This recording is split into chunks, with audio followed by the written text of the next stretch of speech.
cerita anime yang bau-baunya sih akan penuh tikung menikung, ditikung, dan tertikung ini dilanjutkan dengan diperlihatkannya MC hoki kita si Yuji yang saat ini tengah diberikan ceramah pagi oleh sang One-chan. Dari mulai sang One-chan yang merasa khawatir kepada Yuji karena ditakutkan adiknya ini tidak akan laku dan jomblo seumur hidup karena terlalu sibuk mengurusi bisnisnya. Ditambah bisnis Yuji pun dari dulu sampai sekarang nggak ada yang berkembang sama sekali ya cuy ya.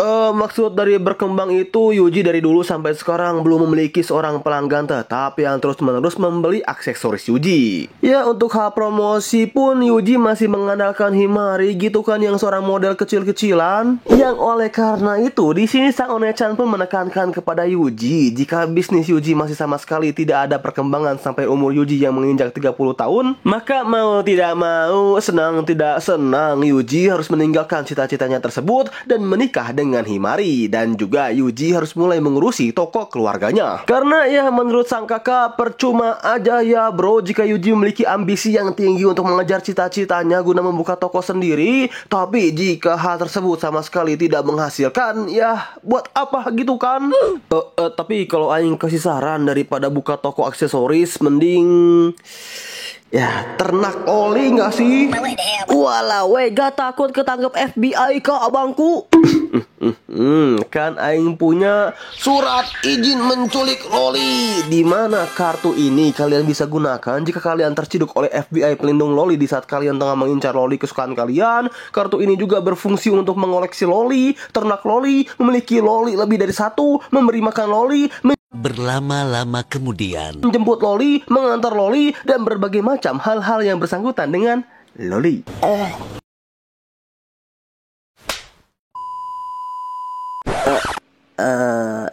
Bisa lanjut ke ceritanya nggak bang? Baba Bowie. Maaf kebablasan ya para penonton. Nah Yuji yang mendengar loli, maksud aing itu sang One-chan yang mengatakan akan semua fakta yang menyakitkan tersebut, tentunya hanya bisa terdiam merenung sembari berkata, terutama perkataan sang One-chan mengenai kisah cinta Yuji. Di sini Yuji yang masih polos akan percintaan pun bertanya kepada Himari mengenai arti cinta itu menurut Himari seperti apa sih. Tapi ya entah Himari ini lemah iman atau apa gitu ya. Jadi menurut Himari arti cinta itu adalah hal-hal yang mendorong seseorang untuk melakukan adegan witu dan wanu lah. Baba Bowie. Ya meskipun menurut Yuji hal tersebut terdengar tidak masuk akal dan memang condong ke arah nafsu gitu kan daripada disebut cinta, tapi menurut Himari jika seseorang melakukan adegan wanu sudah dapat dipastikan orang tersebut memiliki rasa cinta dan sayang gitu kan kepada orang. Onde mande, ditawarin gak tuh abangku? Ya Yuji yang mendengar tawaran Himari ini sih tentunya ya mau dong cu, ya kali dibuang gitu kan mubajir itu kan kalau aing. Tapi karena menurut Yuji mereka ini adalah seorang sahabat dan Yuji pun tidak memiliki perasaan cinta kepada Himari. Di sini awalnya Yuji itu menolak ya teman-teman untuk melakukan adegan persilaturahmian bibir dengan Himari. Namun menurut Himari selagi belum dicoba ya mereka tidak tahu gitu perasaan mereka masing-masing. Sebab kan siapa tahu ketika mereka berdua bersilaturahmi bibir, mereka berdua ini mulai menyadari akan adanya benih-benih cinta yang muncul di antara mereka berdua. Ya ternyata niat Himari yang ingin bersilaturahmi bibir dengan Yuji ini cuman bercanda aja ya para penonton. Kalau aing jadi Yuji mending pindah sekolah bajir, atau bablasin aja gitu ya sekalian.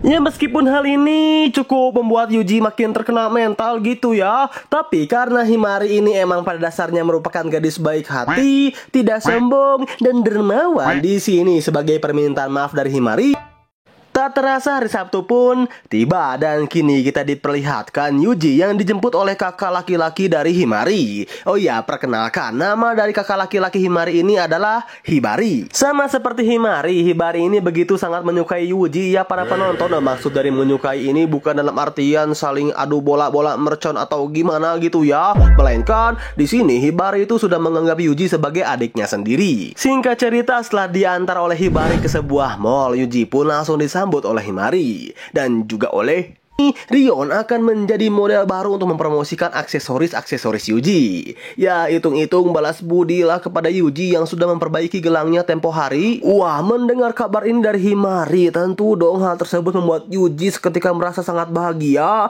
Yang oleh sebab itu, tanpa banyak basa-basi, kini kita diperlihatkan Yuji yang dengan antusiasnya mencarikan aksesoris yang sekiranya cocok gitu ya untuk digunakan oleh Rion. Namun karena diraba-raba seperti ini, menurut Himari itu rasanya kurang pas. Maka si Yuji agak canggung-canggung gimana gitu ya. Tapi setelah Yuji melihat ekspresi muka Rion yang be aja, sehingga membuat Yuji berpikir bahwa Rion tidak menganggapnya sebagai seorang pria. Tapi kenyataannya, じゃあじっとしてて。 ya, kenyataannya ketika Yuji memakaikan Rion kalung, di sini nampak terlihat jelas ya bahwa Rion ini terlihat salting gimana gitu. Walaupun pada scene ini ada sedikit tragedi sih, yaitu Himari yang lagi-lagi terkena ulti ketika menjahili Rion di hadapan Yuji. Tapi pada intinya, Rion meskipun awalnya Yuji enggannya ditinggal oleh Himari karena udah pasti di sini Yuji bakal canggung gitu kan ketika berbicara dengan Rion. Tapi setelah Yuji terus-menerus membuka obrolan dengan Rion, lambat laun Rion pun mulai membuka dirinya kepada Yuji.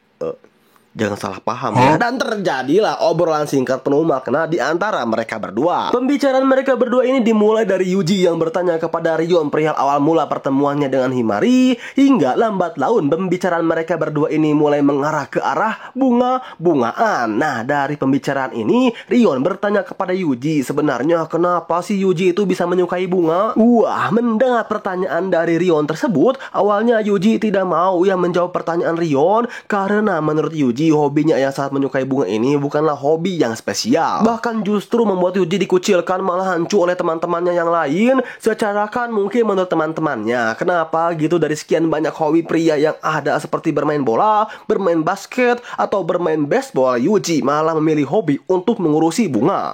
Tapi ketika Yuji akan pergi, tiba-tiba saja Rion menarik lembut baju Yuji menyukai bunga. So, itu bermula ketika SD Yuji itu pergi dengan keluarganya ke kebun raya. Tapi karena ada satu dan lain hal, di sana Yuji itu terpisah ya dengan keluarganya. Dan kebetulan saat itu Yuji bertemu dengan seorang gadis kecil yang tengah menangis seorang diri pada kebun tersebut. Nah, Yuji yang tidak tega melihat gadis ini terus menangis seorang diri, langsung mengajak gadis inilah jalan-jalan melihat bunga-bunga yang indah pada kebun raya tersebut. Di situ juga Yuji memberikan sebuah bunga yang Yuji pakaikan langsung pada gadis manis tersebut.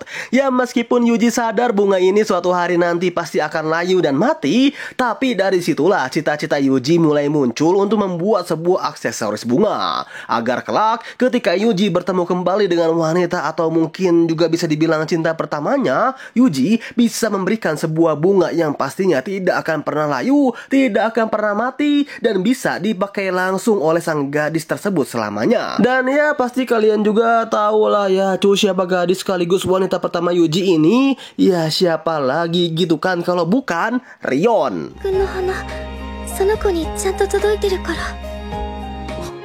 ゆうくん Wah, anjing, benar-benar ini macu auto ada tikung manikung bajir. Yang satu sahabat Yuji sekaligus orang yang selalu memotivasi Yuji untuk membuat bunga, tapi tidak ingin berpacaran dengan Yuji. Ya, meskipun kita semua tahu ya bahwa Himari ini memiliki perasaan cinta gitu kan kepada Yuji. Dan yang satu lagi, cinta pertama Yuji sekaligus orang wanita yang membuat Yuji itu ingin membuka toko aksesorisnya sendiri, yaitu Rion. Nah, sebenarnya Himari juga tahu ya bahwa Rion itu sudah menyukai Yuji sejak mereka pertama kali bertemu. Yang oleh karena itulah di sini Himari memilih untuk pergi dan mencomblangkan Yuji dengan Rion. Walaupun dari ekspresi muka Himari kita bisa melihat ya bahwa Himari itu memiliki perasaan yang mengganjal.